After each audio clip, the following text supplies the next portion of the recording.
नैनों में पीड़ा की मझधार है, परंतु अधरों पर मंत्रमुग्ध कर देने वाली एक मुस्कान है। बातों में खो जाए कोई भी, इतनी मीठी और मधुर उसकी आवाज है। उसके स्पर्श में भी शीतलता का एक एहसास है। भय से क्या डरेगा वो, अभय जिसका विश्वास है।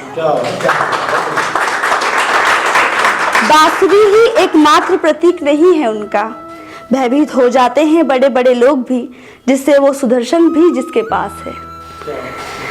यूं तो कहने को 16,108 रानियों का स्नेह उनके पास है, मगर फिर भी वो कृष्ण एकमात्र हमारी राधा रानी का दास है। ना जाने उनके चरणों में ऐसी क्या बात खास है, इस कलयुग में तरसते हैं लोग दरस को अपने प्रिय के, और श्री कृष्ण को तो एकमात्र राधा रानी के चरणों की प्यास है।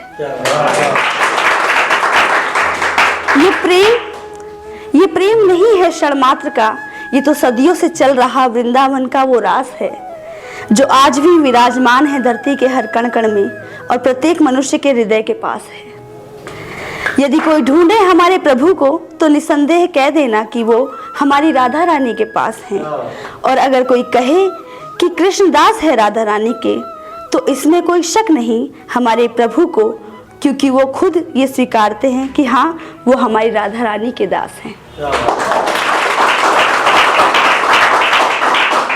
एक और पोएट्री है, वो समाज के ऊपर है। ये किसी एक पहलू पर नहीं, बहुत सारे पहलुओं को जोड़कर लिखी गई है, जिसमें कि हम कई सारी चीज़ों को देख सकते हैं। कुछ जल रहे हैं घृणा की अग्नि में, और कुछ निर्दोष हैं जिन्हें जलाया गया है। कुछ शौक से कर रहे हैं सेवन मृदक पदार्थों का, तो कुछ को जहर पिलाया गया है। यहाँ कोई भी वास्तविक जीवन नहीं जीता, यहाँ कोई भी वास्तविक जीवन नहीं जीता, सबको काल्पनिक बनाया गया है। कुछ कहते हैं कि आज़ाद है हम, कुछ कहते हैं कि आज़ाद हैं हम, तो कुछ को कठपुतली बनाया गया है। यहाँ बस असलियत दिखाई नहीं जाती, मगर मुखौटों से सच को छुपाया गया है। जन्मजात तो निर्दोष ही होता है व्यक्ति, उसे दोषी बनाया गया है। समझना आसान नहीं है जिंदगी के इस बवंडर को, समझना आसान नहीं है जिंदगी के इस बवंडर को, कि यहाँ कौन फंसा है और किसको फंसाया गया है। कुछ शौक से जाते हैं अंधकार की गिरफ्त में, तो कुछ को जबरदस्ती यहाँ लाया गया है। कई खुद छलकते हैं गगरी से, तो कुछ को छलकाया गया है। यह आसान नहीं है जिंदगी जीना, यहाँ आसान नहीं है जिंदगी जीना, मगर मेरे दोस्त मुश्किल भी तो जिंदगी को बनाया गया है।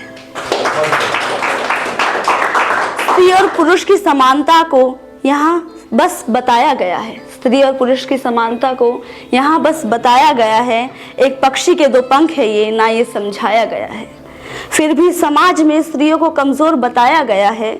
असमानता जैसा कोई विषय था ही नहीं यहाँ, असमानता जैसा कोई विषय था ही नहीं यहाँ, उसे जबरदस्ती यहाँ लाया गया है। जहाँ कहते हैं सबकी स्वतंत्र हैं स्त्रियाँ, वहीं दूसरी ओर उन्हें बंद कमरे में जिंदा जलाया गया है। खुद पर बीतती है तो छुप कर बैठ जाते हैं लोग, खुद पर बीतती है तो छुप कर बैठ जाते हैं लोग, वरना दूसरों के लिए तो निजी को भी सार्वजनिक बताया गया है। ऐसे न्याय के ठेकेदारों में जब बात न्याय की आती है, ऐसे न्याय के ठेकेदारों में जब बात न्याय की आती है, तब क्यों दो मुँहा चरित्र चित्रण दिखाया गया है। सिर्फ कोई एक ही नहीं, बल्कि हम सब भागीदार हैं इस सब के, बल्कि कोई एक ही नहीं, हम सब भागीदार हैं इस सब में, जिसके कारण आज समाज का ये रूप हम सबके समक्ष यहाँ लाया गया है।